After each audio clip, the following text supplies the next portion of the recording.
let me please introduce my two guests for today. Firstly, I'm joined by Plaman. Plaman is a community volunteer here at We Are Survivors. He's also a member of our own expert reference group. He's a trauma coach in his own right, a Tai Chi instructor. He won the best Tai Chi school in the Northwest 2 years in a row. Damn fine achievement.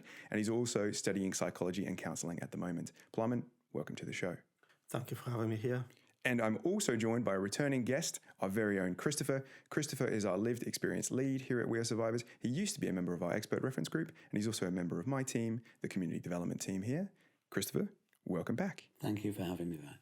Well, gents, what does a volunteer do here at We Are Survivors? What's the kind of scope of the role? Well, I co-facilitate the safe rooms, and I'm also part of the ERG. Yeah. And as part of the ERG, we help Duncan, the CEO, to navigate, what he wants to achieve with the charity. So he comes to us and introduce new projects, and we get to give him some feedback. And in terms of facilitating a safe room, I think it's important to have a volunteer there as well, because a lot of the clients might relate more to someone who's a volunteer rather than a staff member. Yeah, no, absolutely. And someone especially who's had experience of the safe room before, I think it just makes that passage into trusting the organization a lot easier and feeling heard, certainly. Can I ask you both what made you volunteer? So, Christopher, I know you, of course, you work here as a staff member now, but you've had two voluntary roles. You helped facilitate a safe room yourself back in the day, and you've also been a member of the expert reference group. What was your kind of journey into that? Oh, illness, I think, was my journey into it. I was unwell, and I started accessing support from the organisation in terms of my own survivorship, and was working, and everything seemed to be going okay. But I think I was compelled to access support because I didn't really realise how unwell I was becoming, and I just became very unwell, unable to work. Not really many options about getting out of my flat and getting out there, feeling like I had nothing left in my tank, nothing left to give. I'd been accessing the safe room, and then I was just very fortunate that the way they offered the safe room was different. Duncan, the CEO, would be facilitating some of the groups there, as would another member of staff, and then they just became too busy, and so it became a bit of a situation whereby, we need a volunteer to facilitate these. So I was that person, along with someone else, before they took on someone in that role. So would come on a Thursday night and facilitate the safe rooms, got a lot from that.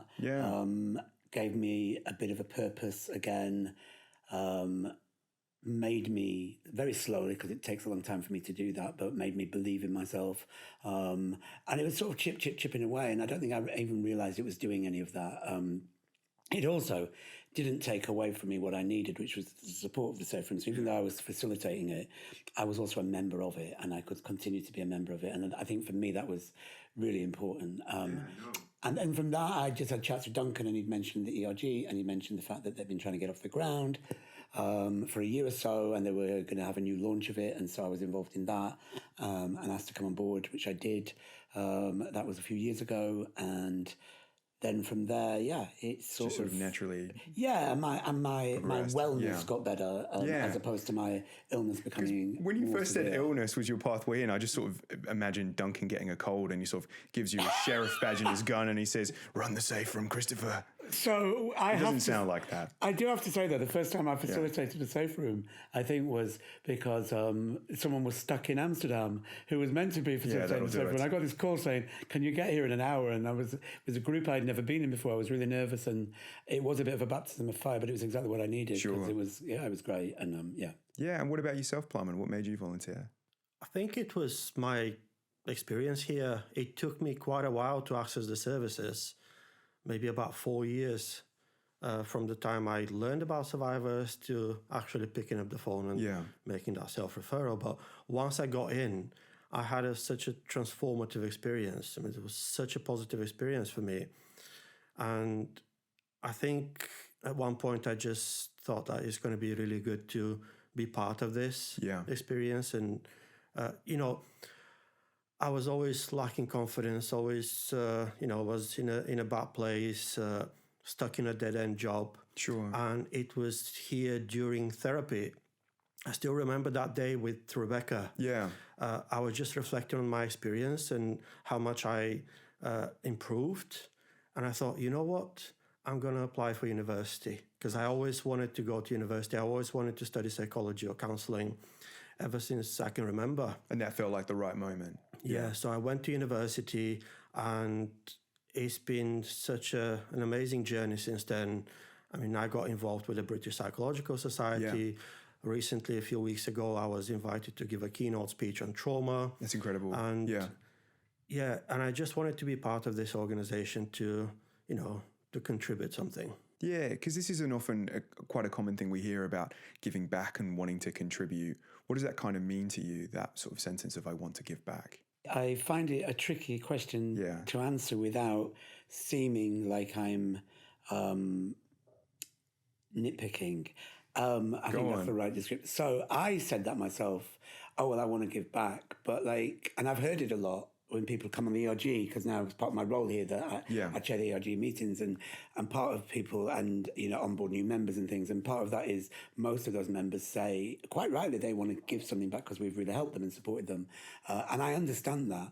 And I said that myself. But actually, when I'm then in the position of volunteering, I'm not really sure what that means. Like when I said it out loud, I want to give back. I don't know in what way. Like, what am I giving back? Am I giving back my own wisdom, my own experience, which is my own personal experience, which is very different from everyone else's. So how is that helpful? And at the same token, it's, am I not also getting a lot from it and bettering myself? And I think I would describe it differently now if I was asked why I volunteered here. And I think I would say I volunteered here mostly to better myself and to grow my own confidence, because this organisation helped support me in terms of my survivorship and in terms of acceptance and being able to talk about it openly, without shame and without guilt and without fear.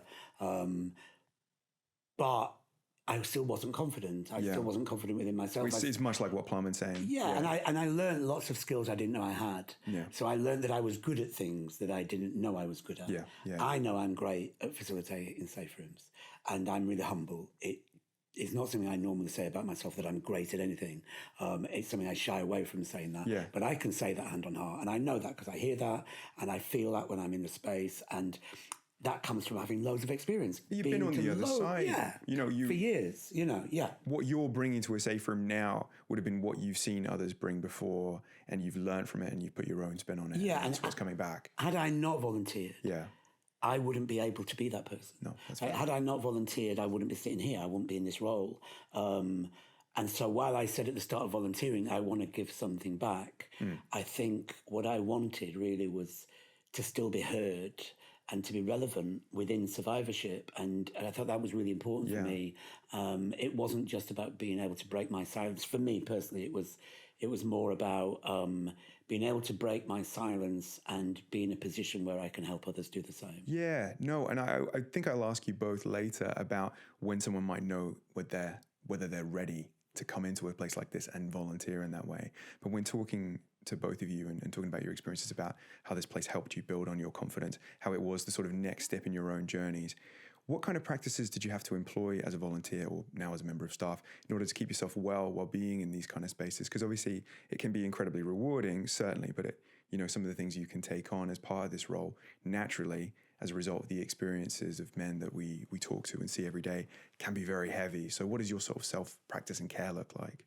I mean, yes, you said volunteering could be very rewarding, but some of the conversations, for instance, in safe room can be a bit heavy. Naturally, yeah. And, no safe room is the same, no day is the same. Yeah. And sometimes we might have, really fun conversation that the time is quite heavy. Yeah.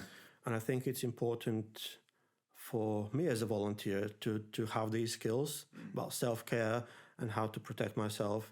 And first of all, you mentioned Tai Chi. That's my love. Yes. I mean, Tai Chi literally saved my life. I use it for everything, to calm down, to, be more balanced.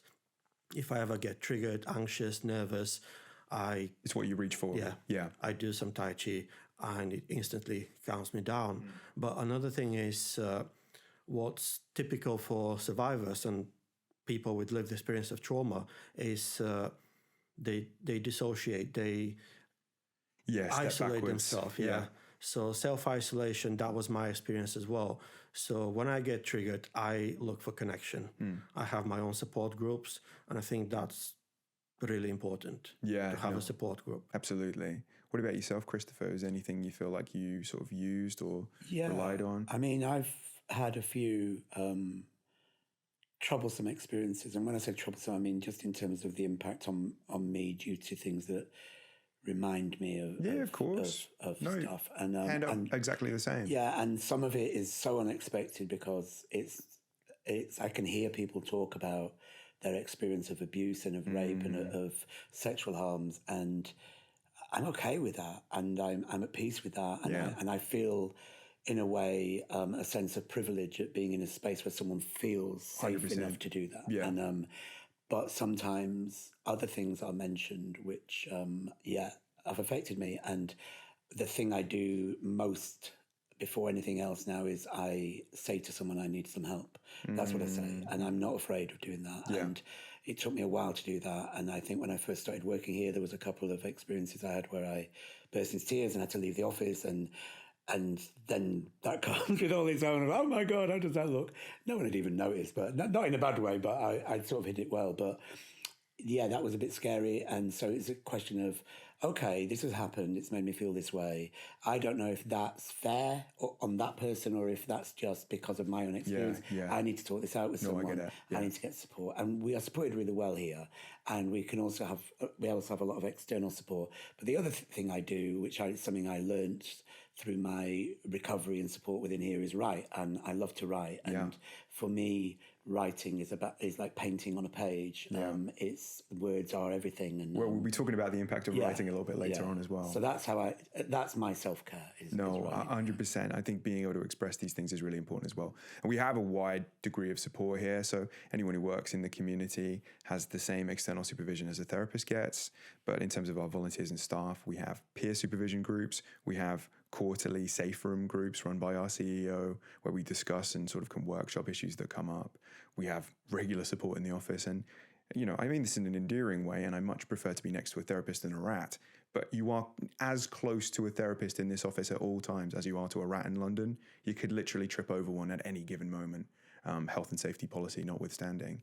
So having that support around us, I think, is really important. And also being in a space like this where the three of us are all survivors and have all had our experiences, we can take the strength from those spaces whilst still, having those moments to ourselves to recover and rebuild.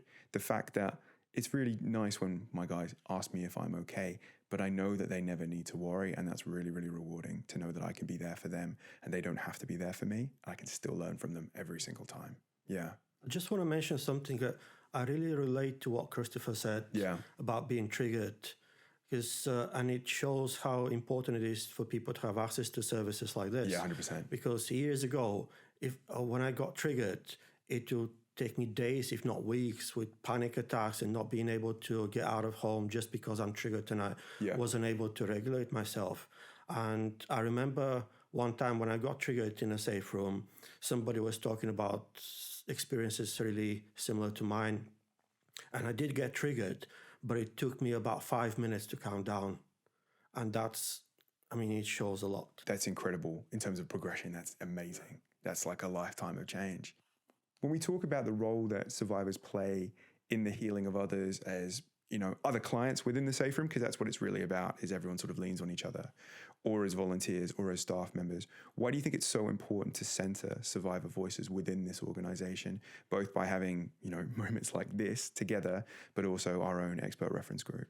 I think something we say here, which is just true, there's no conversation about us without us. Yeah. And I think one thing I've learned is I don't know everyone's experience of abuse, of harm, of sexual harms. I know my experience, and I've experienced in childhood and also in adulthood, and I really struggle when I'm in a space, and if I shared mine, someone might say, "Oh, that's," they put a level of whether something's worse or not worse or more severe or not, and what I've really loved about this organisation is by centering the voices of the survivors within that space and and making sure that we keep reassuring everyone that everyone's experience is equally as valid, but what we can't be doing is silencing people. So what we don't want to be doing is creating a culture whereby someone doesn't want to talk about that because they might think that's going to upset this, but not. So we just make sure that every space is as gentle as it can be while also being quite sharp in terms of the words used, and that we champion success as much as we support people struggling. And the only way we can do that is to know people's truth, and the only way we can do that is to make a space where they can say it. And if we don't put survivors' voices in front and centre, what we end up with is what some other organisations have, which is a lot of professionals who are very learned, who have got master's degrees and, like doctorates and everything else, who are saying what needs to be done. But then you've got clients there screaming, no one's listening. Yep. And we always have to listen, because that's the only way we can move forward. There are so many things we no longer do here because we found out from people using this service that we shouldn't be doing it. And there are so many things we are doing here because we listened to the people using the service. No, 100%. I know that's certainly true to your experiences as well, Plaman, from conversations with you, where too many services that claim to have an ear to the ground and understand the needs of their clients better than their clients do are actually miles off the mark. Yeah. Yeah. Well, I can give you two examples. One is as a client. Yeah. I mentioned earlier before, it took me quite a while to access the services. Yeah. And I think it was that barrier. I didn't know what to expect. And I thought, well, this is going to be just professionals. What they're going to know about me and my experience. Yeah. And my first contact with survivors was I went to a coffee shop meetup. And it was amazing because, we didn't even talk about trauma. We didn't talk about any of our experiences. We just have a normal conversation. But knowing that I was among survivors, I didn't have my guard on because normally I'm always hypervigilant, or I used to be. Yeah. And that was a really important experience for me to take that first step. But also, as a member of the ARG group, I think it's really important for organizations to listen to survivors in this case, but their clients in general. I think it was Steve Jobs who said about what clients need. And he said, they don't know what they need. They will buy whatever I give them. Yeah. And I think there's a danger in middle or big organizations when they can stop listening to their clients. I think this is really important what Survivors is doing, listening to their clients, because we can offer something different. Yeah. Yeah. No, 100%. A core value of our own organization is about responsiveness. I've said to clients in the past, I will never promise you perfection. I will always promise to try my hardest to listen to you, understand you, and meet your needs. We as an organization will never be perfect, because if something claims to be perfect, it basically says, shut the door. We don't need to listen to you anymore. We already know exactly what we're doing. We're perfect experts. Perfect means a space isn't willing to grow. It doesn't need to listen to you because it knows it's always right. And I know we have a lot that we've learned and taken on board, and there is a lot we do right here, but it's only because we're always listening and always changing, and it has to stay that way. Yeah, no, absolutely. Speaking about Steve Jobs, who may have been on the money when it comes to selling certain products, but our guys aren't products. Are there any other misconceptions about volunteering, or times that, assumptions can kind of miss the mark that have sort of changed since you've come into this space? I think that volunteering has to be something that you're physically in the space to do. Yeah. We're running projects at the moment to do with writing and speaking, and you can volunteer your voice. And you can volunteer your voice from anywhere, and that can be a voice that then gets written down on a page. No, you don't have to be here. Yeah, or it can be a voice that you record and goes out there, and you don't have to be physically donating so many hours of your time every single week. Yep. Here, it's really important that we are seen as an organisation that all survivors can relate to. Mm-hmm. We don't want anyone sitting at home who is thinking of picking up the phone and contacting us to look at our website or to see anything that we put out there, our social media, and think, I don't see myself. Yeah. Where am I in that? They won't be able to support me. We don't want that, because actually barriers are already there for people to contact us, and people will put their own barriers in place. I did that. I know of other people. I know someone who said if they don't pick up on by the second ring, I'm putting the phone down. And we do that because we're afraid of accessing the support, because we're afraid we're going to have to talk about stuff. So I think we've changed I don't know if we've changed in that respect, but I think we appreciate that volunteering can be all sorts of different 100%, things. no. And it's not just someone saying, well, how much can you commit to per week? And No, our image has changed. It's something worth mentioning. Plaman talked about the coffee shop. I think it's a really good example of a space because survivorship isn't hidden away there. It's a public space. It's not in the middle of a tram. It's not in the middle of the Manchester roads. It's in a very nice coffee shop just down the road from us. But we're just there with all the other customers. Sometimes we talk about survivorship. Sometimes we don't. And the staff there are lovely and accepting. Not everything is hidden away in a room. And some of the volunteering that people do is with their own images. It may be gently off camera for those of you who are joining us for the visual part of this podcast. But all over our website, all over our materials, there's survivors who've lent their faces and some of their stories to our work and helping people feel seen. And I've had the pleasure of meeting the guys I can just sort of see in the space around me. And, I'm really thankful for their time and that they've taken to give their image to this. Do you know what I mean? Are there any other sort of misconceptions that you might have picked up on yourself, Plaman? I think one thing is that it's natural for people when they experience something, like have experience in a charity, that they might want to contribute something. But they might think they're either going to have the same experience or something completely different. Yeah.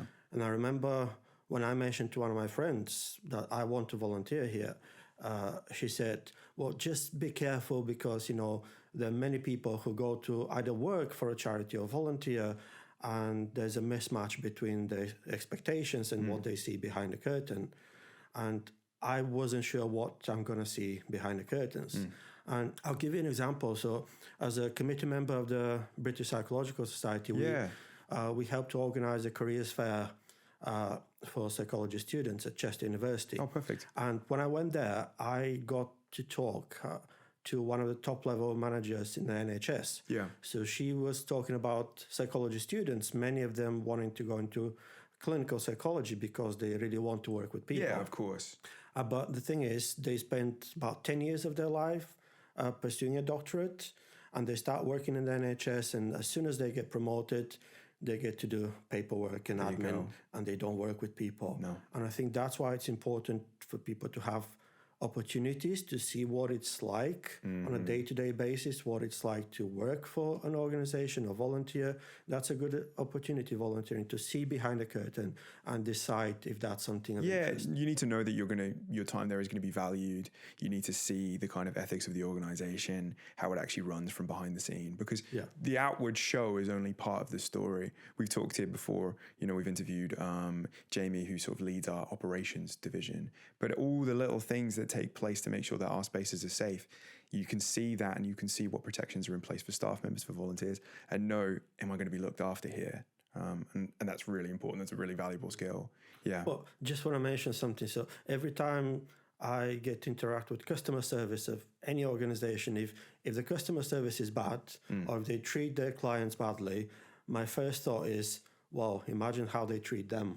Yeah. And it's really important to see how employees are treated by the organizations. And my experience here is amazing. No, I think that's a very astute observation, definitely. More generally as well, when we talk about not just how you've been treated and your experiences here and the help that you've given back to clients, are there any other moments that you've experienced as a volunteer or whilst facilitating our spaces that have been really, really rewarding and that have actually stuck with you as part of a sort of a reminder of, oh yeah, this is why I put this badge on and this is why I came here? There's been a lot. And there's one recent one that I will try and say without having of course, very damp eyes. Where are the tissues? I always hide them somewhere. Sometimes you are punched in the face by someone's wisdom. Yeah. Like it comes at you. You sort of know your own experience and know your own lived experience of survivorship and recovery and what that looks like and healing. And then you come across people who have struggled and are still. And so one of the examples is someone young who had the worst day in terms of their survivorship and in terms of a process that they'd gone through, which was didn't look like was good. It wasn't a good result. No. I won't say any more than that. Sure. And actually, what I was sort of expecting from them was, that Teams meeting we've got later, let's forget it.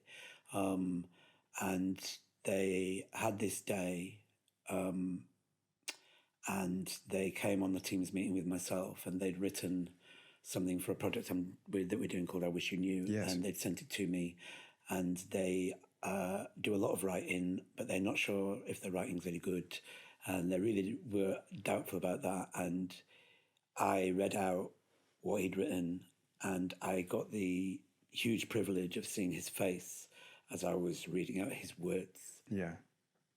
It's really special.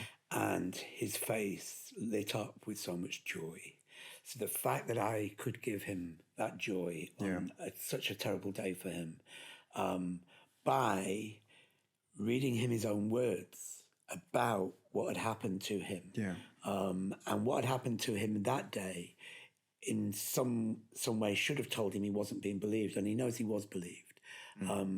But actually, what he'd written showed him how important it was 100%. that he'd gone as far as he had with these processes, and to be able to see him light up like that, it's really, really good. It's very special.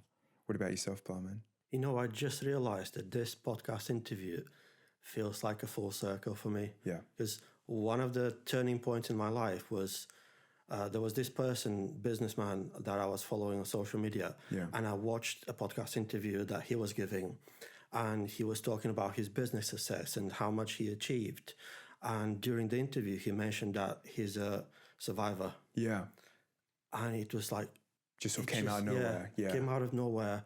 And I thought, well, if he's so successful, that maybe there's a possibility that I can do something like this. And when I was a client here, I had so many breakthrough moments. And it's really rewarding when I see other clients now have these moments, describe how they go through similar experiences. Yeah. And it feels really rewarding for me to just know that I might be a little part of that experience for them. 100%. For me, it's as simple as watching the time that people volunteer to others without necessarily realizing that they're volunteering. So just the small little interactions, the welcomes from people who don't have a lanyard on, moments in the safe room that still continue and carry on. Unfortunately, around about this time last year, a member of one of my safe rooms passed away. And he'd known he was unwell for a while, but that didn't make it easier. And I'd been corresponding with him in the weeks that led up to his death. And he's still part of our safe room. His lived experience still continues on. He always would crack a joke sort of out of nowhere, just right at the end of every single safe room. And now, in his honor, people have vocalized it and said, well, this is for him, and he'd always do this. But now it just happens automatically. There'll always be someone cracks a joke just off the cuff at the end of every safe room, and it just sends us all away with a smile. So the time he volunteered to others, the wisdom that he gave to others, that's never leaving. And that's beautiful to me. What would you say to someone who was considering volunteering and thought, actually, maybe listening to you two gents, this is something that I could do and this is the right next step for me? How might they know they were ready? What kind of advice would you give them?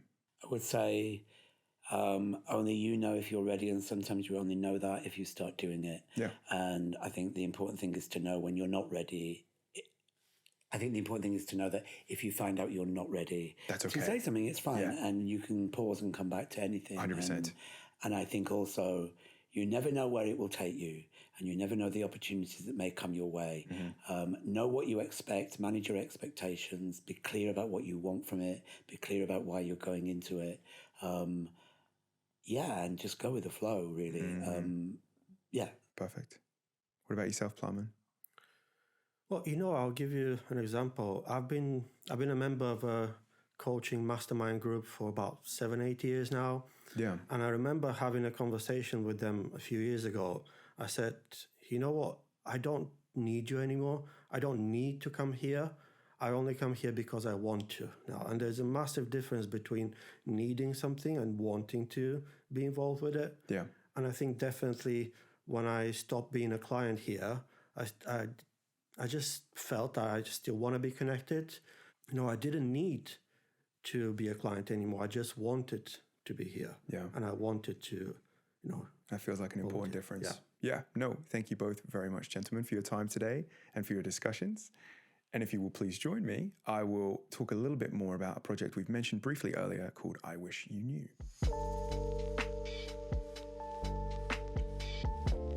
So, Christopher, you're one of the two leads on this current project. Obviously, it fits within your role of lived experience and your passion for writing that you mentioned earlier. So, can you tell me a little bit about the I Wish You Knew project? I can. It's amazing. I know I would say that. So when I was on the ERG, going back several years, when I was a client and a volunteer, I had a discussion with Duncan, the CEO, about victim impact statements and how a lot of people don't get a chance to do one. To read one out. Yeah, the only people who do are those who have a successful prosecution in terms of the perpetrator has been found guilty. And it goes to sentencing. And then, it goes, and then they can read it out in court, or the judge will read it. And so there's a lot of people, and they can be quite cathartic things. So we talked about that. So then we got talking about it a few months ago. Well, maybe over a year ago. Yeah. Had some chats with some therapists, or whether they thought it was a good idea, or whether this could be, whether it's possible to contain people when they're doing what we don't want is to re-traumatize people. So we decided, if we did it in a certain way. So I spoke to Kalen from the ISVA team because he has a lot of legal knowledge. He's also got a law degree. What I didn't want was anyone taking part in this project to it possibly negate or... it uses evidence against them. Yeah, absolutely, in a criminal case. So the two of us then put out a call for clients who wanted to be involved, and we just let it change organically. And so we started off with a big workshop, and then we realized most people work better just one-on-one. So we did one-on-ones with most people, and we would say, okay, go away and write something about the impact this has had on you. You can do a song, you can do a letter, you can do a poem, you can do a short story. It can I wish you knew. That's the framing. But you don't have to title it that. Yeah, a lot of people wanted a prompt, so I wish you knew. That can be, I wish you knew, and you could be talking to the perpetrator, you could be talking to your younger self, you could be talking to your mother, your father, you could be talking to a teacher, a police officer, someone who's been involved in the process that you feel like you want to talk to. Your you audience, could be talking, to multiple people. We've had some amazing things sent back, but amazing pieces of writing. You can even record your voice if you're not comfortable writing. And we've now put another call out. The hope is that we are going to have a book. We're going to be able to curate a book. And when I say a book, the hope is that it's going to be a substantial book, a beautiful book, one that looks beautiful on the outside and is full of beauty on the inside, talking about a subject matter that most people don't want to talk about, don't really want to think about. Some of the things we've had back are so moving, hard-hitting, funny, like everything you could imagine. All the different emotions are brought out. Just life. Really proud of it. And everyone who's taken part has said they've just found it like really incredible to be part of it. They write something down, and then when they hear someone else say it, they're like, wow. There's something about that process. It makes it real. So it's good for people's recovery, beneficial for them, something they can keep. And it's not something they have to share. If someone wants to write it and keep it just for their own private use, to just keep looking at and reading, that's absolutely fine. If someone wants to include it in the possible book, hopefully, all going well, and be anonymized, they can. They don't have to have their name attached, or they can. They can contribute more than one piece. They can contribute 1, 2, or 3 pieces. They don't have to write I wish you knew. They can write something else. It's completely up to them. But it's a way of people volunteering their voices on the page. And I'm really excited about it. Yeah, no, and if you want to get involved, of course, if you're a member of our own support services, you can just ask to speak to a member of the community team. There's also the community email, community@wearesurvivors.org.uk. There's a few different ways to reach out, and we're also doing it as part of our regular writing room. So every single week there's a chance. Every single week, Wednesdays 3:15. Do you want to come along to the writing room? Get in touch with us. Ask us how you can do that. Online or in person. Absolutely. And we'll be working on I Wish You News, and you can write more than one, like I say. And also, we will always help you with them. If you want to start writing one and you're not sure how to go with it, get in touch. We will book in some time and we'll do it. No, fantastic. Can I mention something as well? Of course. I'm also really excited about this project.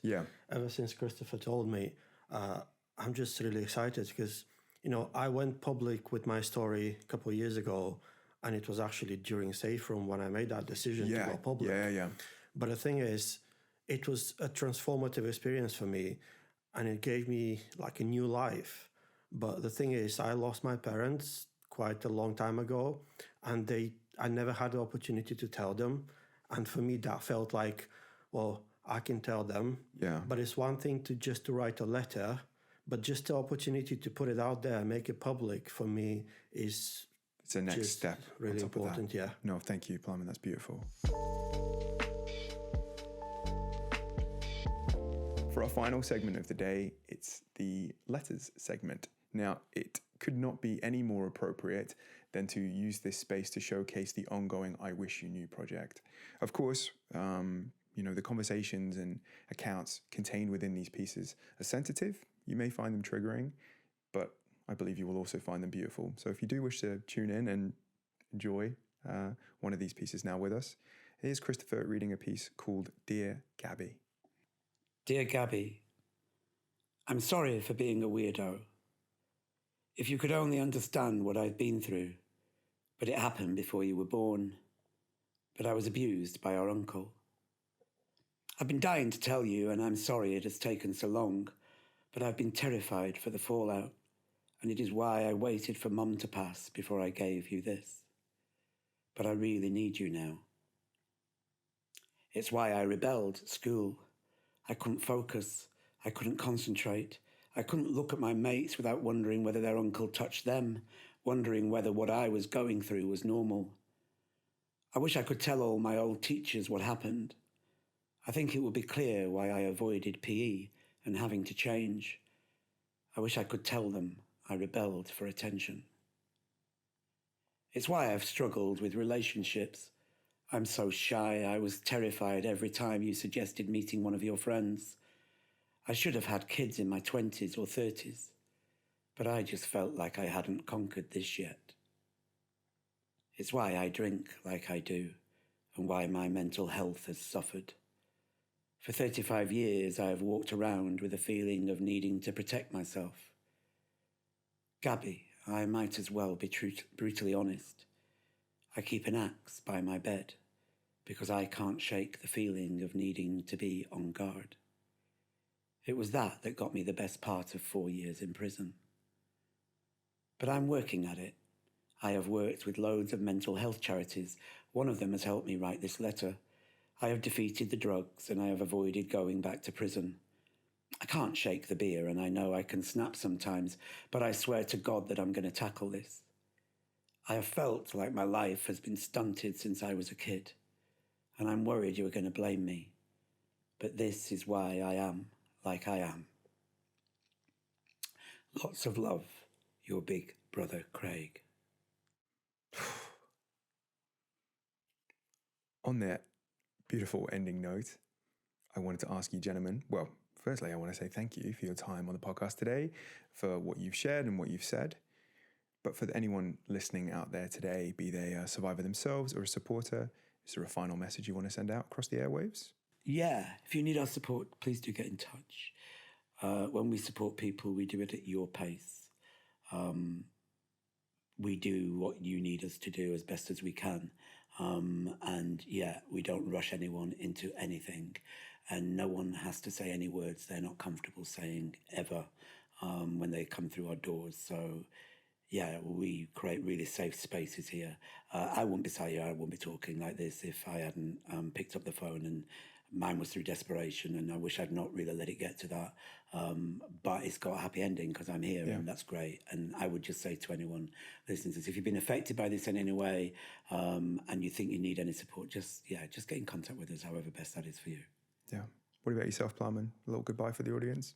Yeah, I would say, I mentioned earlier, I waited for about 4 years to access the service. So if anybody is on the fence and thinking, is that for me or not, just pick up the phone, make a self-referral and access the services. The only way forward is just improving yourself. Yeah, because the support is there. It's there when you're ready. Yeah. No. Thank you both, gentlemen, for your time today. Thank you for joining us. And from our safe space to yours, goodbye.